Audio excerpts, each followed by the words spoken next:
Senhor esteja convosco. Ele está no meio de nós. Proclamação do Santo Evangelho segundo São Marcos. Glória a vós, Senhor.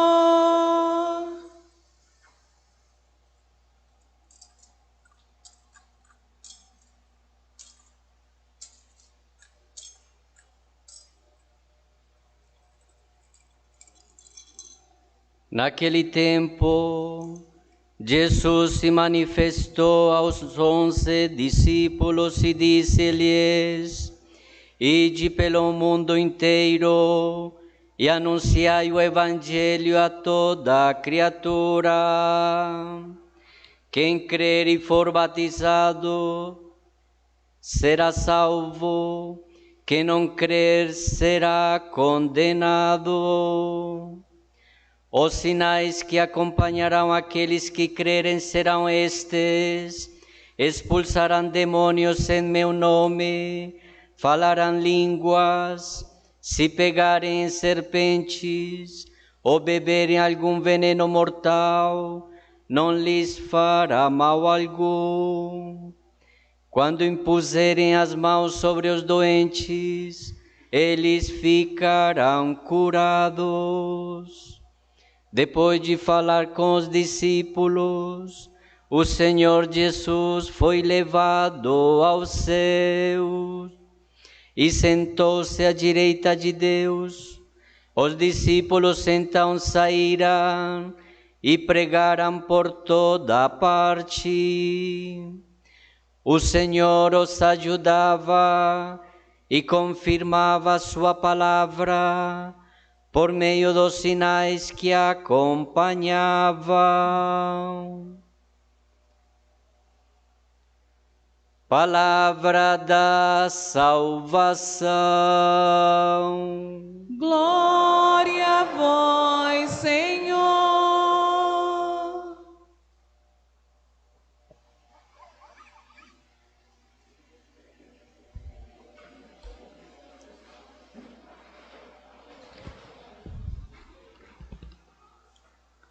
Caríssimos irmãos,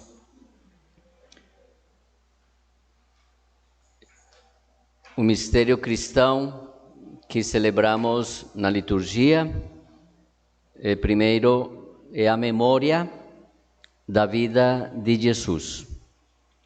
Memória, quando você lembra de uma pessoa que já está na casa do Pai, mas que você lembra, esta pessoa teve uma história.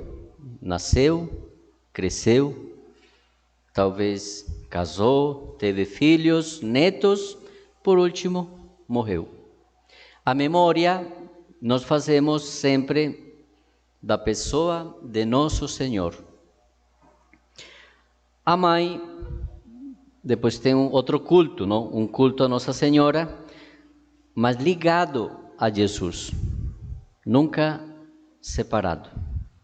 Mãe e o filho. Essa memória inclui todos nós, quando somos chamados a sermos cristãos. O cristianismo praticamente foi reconhecido quando Jesus ressuscitou. Enquanto Jesus não morreu, ele parecia um cara muito legal. Parecia uma pessoa até simples, muito comum.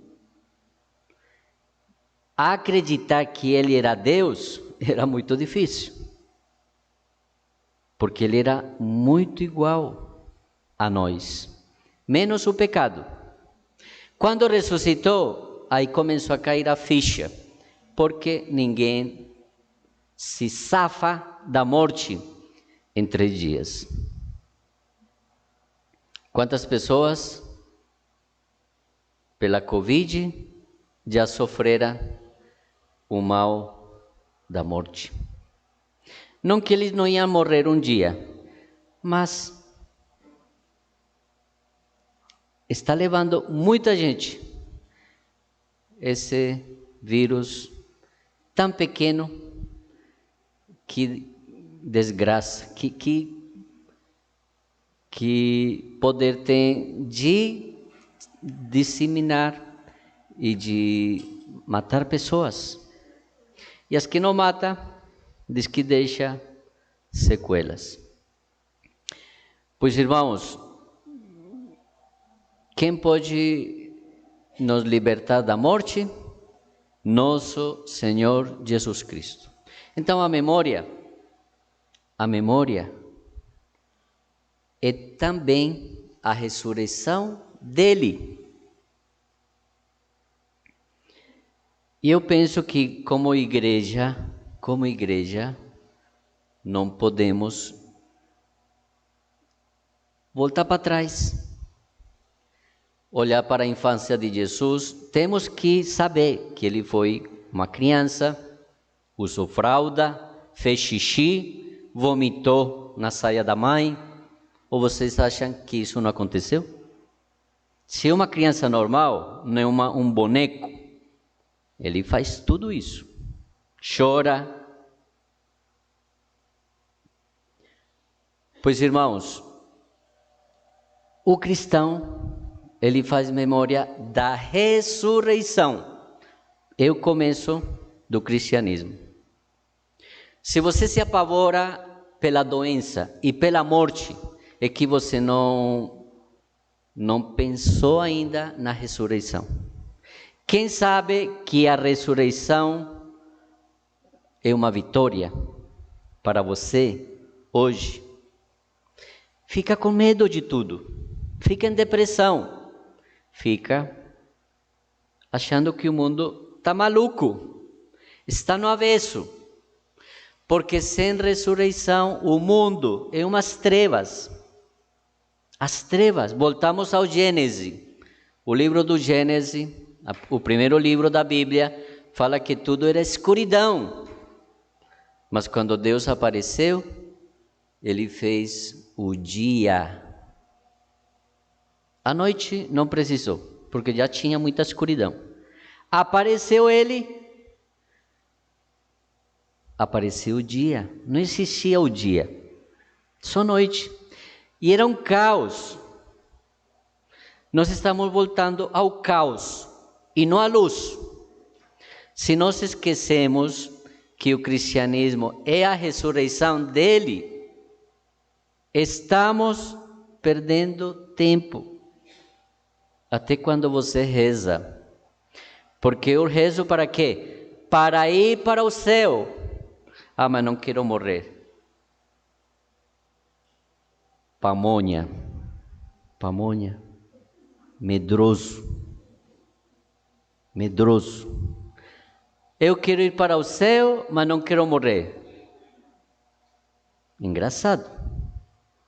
Você acha que você é mais santo do que o filho dele? O filho de Deus, ele tinha que vir do Pai e subir como ele desceu. Ele merecia não ter sido golpeado, massacrado, crucificado, cuspido, caçoado e sendo chamado filho do diabo, filho do capeta. É o chefe, ele é o chefe dos demônios, falavam para Jesus. Como ele expulsava demônios, as pessoas estavam endemoninhadas, os demônios saíam das pessoas. E quem criticava Jesus falava, ele é o chefão, manda até nos demônios. Está muito claro para nós. Ele é um diabinho. Pois, irmãos, ressuscitar da morte é o que nós fazemos todos os dias. Quando você confessa os teus pecados, você já está numa morte, que você não sabe se confessar. Você vai assustar o padre, vai dar infarto nele, pecado que você fez. Mas se você não falar, é uma dinamite em você. É uma morte. Se você conta, fala, existe a ressurreição. O que é a ressurreição? Uma vida nova. Quem pode dar para você uma vida nova? Seguro-desemprego? Licença prêmia? Auxílio emergencial? O que você pode considerar uma vida nova? Porque se for para este mundo, é só fachada, nova, uma fachada, é enganação. Nós nos deixamos enganar muito fácil. Por isso Jesus, ele, depois que ressuscita, apareceu aos discípulos. E quando apareceu, ele falou do Pai, do Pai, do Pai, do Pai, do Pai. Vou para o Pai. Quando vocês começam a pedir no meu nome, não sou eu que vou dar para vocês, mas o Pai ama vocês. Jesus fala que o Espírito Santo vai mandar o que você pedir, em nome dele. Então Jesus volta para o Pai e na ascensão que nós estamos celebrando hoje, a ascensão do Senhor, ele leva consigo a nossa natureza. A nossa natureza. Como foi a viagem de Jesus? Ele era Espírito, Deus invisível, Deus onipotente, Deus imortal. Por que ele veio a ser mortal? Por que Deus morreu?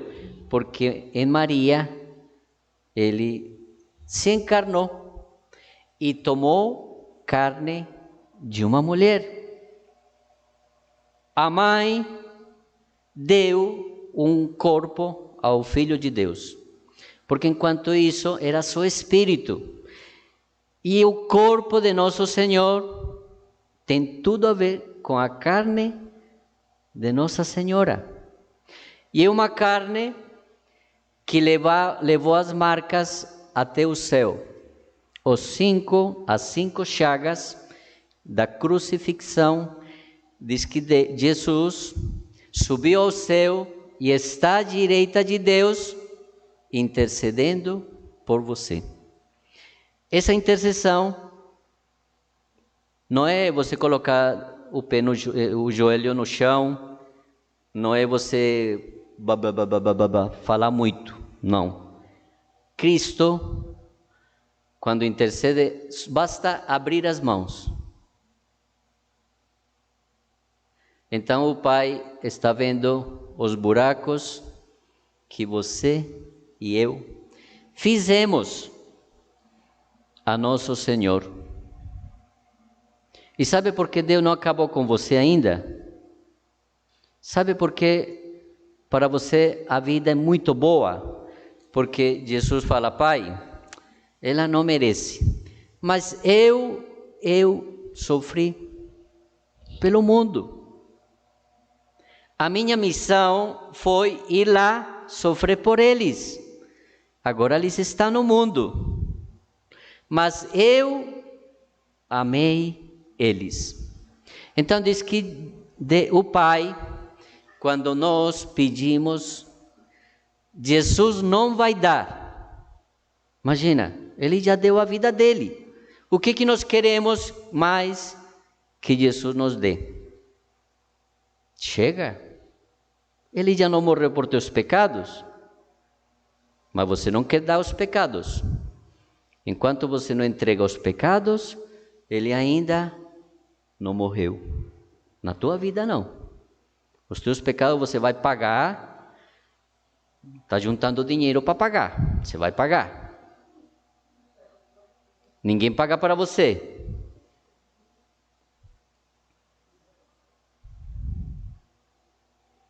Diz que o nordestino é assim, né? Orgulhoso. Pode faltar o sal, mas se no vizinho, não. Esse gostinho eu não vou dar para ele, não. Me dá sal. Aí ele vai me humilhar depois. Nós, quando pensamos que alguém vai pagar para nós, pensamos que depois vai me ferrar. Ele vai depois se aproveitar.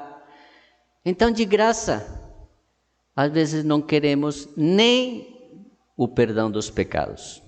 Olha a miséria dos homens. Somos todos nordestinos. Queremos pagar os nossos pecados. Então, quando eu for bom, aí eu vou na igreja. Tem muita gente assim. Eu quero ir naquela igreja, mas estou muito sujo, estou nojento, eu não me sinto merecedor ir naquela igreja. Mas eu vou mudar. Quando eu pagar meus pecados, eu vou. Isso você não vai vir aqui nunca. A sua vida vai acabar na boate, no bar, na mesa de sinuca e depois no cemitério. Porque não é merecimentos que o Senhor quer de nós, mas o reconhecimento do Filho dele. Ele veio pagar pelos teus pecados. Pronto. Agora nós estamos chamados a aceitar esse perdão e a adotar o Pai dele. O Pai de nosso Senhor Jesus Cristo, então diz que o Espírito Santo, o Pai vai mandar. Permanecer em Jerusalém significa ir na igreja, porque o Espírito vai descer na igreja. Jerusalém era a única igreja que existia no judaísmo, não existe outra. O que judeu tem é sinagoga, que é uma casa. Sabe, como se fosse uma casa aí de uma igreja crente. Qualquer salinha já é uma igreja. A sinagoga dos judeus era assim. O templo era um só, em Jerusalém, a cidade santa. Um dia vocês irão lá. Não existe paróquias. Não, existe só uma igreja, Jerusalém. Pois, irmãos, Jesus, quando morreu na cruz, ele fez muitos templos, muitos. Porque, pagando pelos nossos pecados, ele fez do teu corpo o templo do Espírito Santo. Aí eu não sei como é que fica. Porque a nossa vida está chamada a viver a santidade do Espírito Santo. Templo do Espírito Santo. O templo, nós pensamos que é a igreja, esta mesa. O templo, Jesus fala, destruirei este templo e o reconstruirei em 3 dias. Qual é o templo que ele falava? A carne dele, que ia ser destruída com a morte. E ao 3º dia, ressuscitou essa carne com a cicatriz. 5 cicatrizes da crucifixão. Então nos fala Jesus que se você aceita que Jesus veio pagar pelos teus pecados, se você aceita adotar este Pai, que é de todos nós, do nosso Senhor Jesus Cristo, Ele enviará a você o Espírito Santo. E esse Espírito Santo faz com que você se sinta convidado a uma casa no céu. A nossa meta não é mudar de cidade, mudar de bairro. Pode ser que isso aconteça com vocês. Você quer mudar de bairro. Tem muito funk ali do lado que você mora. Você quer acabar com essas madrugadas de funk. Você pode até mudar um lugar melhor. Mas isso não vai te fazer feliz. O lugar que Jesus preparou para nós é o céu. E não é para você morrer, mas viver sem se preocupar com a morte. Porque a morte, quem vai para o céu, a morte não existe mais. A morte veio por conta do demônio. E no céu, aí que vai ser a vitória final. Porque no céu, somente Deus, o Pai. Mas nós pensamos que o Rio de Janeiro é o paraíso. É a cidade maravilhosa. Eu não quero largar o chão, o lugar que eu moro. Então nós somos muito da terra. Somos da terra. Temos que ser ensinados a amar o céu.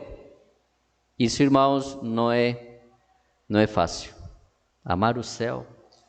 Pois, irmãos, quando você é perdoado, quando você é amado por alguém, você começou a experimentar o céu. Pense um amor que não acaba. Pense um amor que não decepciona. Pense num amor que só aumenta. Isso é o céu. Aqui não vai ter. Aqui vai ter decepção, notícia ruim, vai ter... Nossa, não dá nem para falar. Basta ligar a televisão, vai ter tudo isso. No céu, o teu corpo e o meu corpo, tudo que nós somos entrará. Assim como Cristo sobe ao céu hoje, nós todos entraremos. Entraremos. Isso não é tão difícil de acreditar. Quantos já estão morando na NASA, lá no satélite? Quantos? Se o homem consegue construir máquinas, foguetes, para subir no espaço, não sei quantos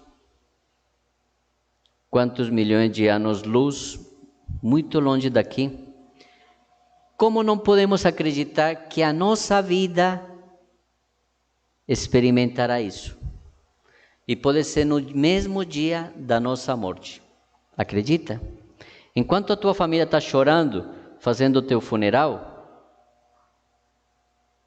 os anjos estão recebendo você no paraíso. Você acredita nisso?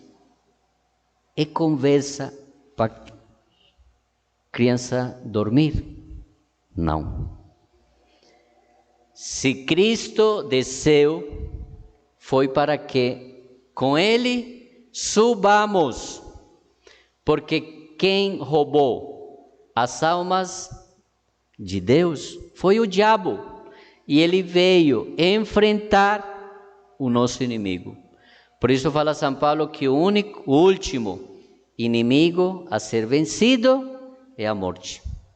Então, quando você já venceu a morte, você não tem medo da morte, você não se importa se o dinheiro está pouco, não se importa se a pessoa não te ama, ele é homem mesmo. Você tem que esperar uma decepção. De Deus, não. Você começa a ver que tudo é normal. O cara é safado, mas também não teve a oportunidade que eu tive, estar na igreja. Então, não é que seja tudo normal, mas eu começo a rezar, para que também Deus fale com aquele cara. E quem sabe um dia ele também se alegre com a ressurreição. com a vida eterna. Por isso, irmãos, muitas coisas o Senhor tem feito com vocês, imagino, e não podemos esquecer. A pior ingratidão é que depois de tudo que Deus fez na vida de vocês, por conta da pandemia, por conta do vírus, você fala, chega, Deus, vou virar ateu agora. Depois de tudo que Deus fez, agora você não quer lutar mais. Isso é uma vergonha. Chegar no céu e ver que você ficou na metade do caminho. E não podemos, irmão, desfalecer. Jesus diz, coragem, eu venci o mundo. Você não consegue vencer ele, não. Mas eu venci o mundo. Se ele venceu, eu não posso desgrudar dele. Louvado nosso Senhor Jesus Cristo.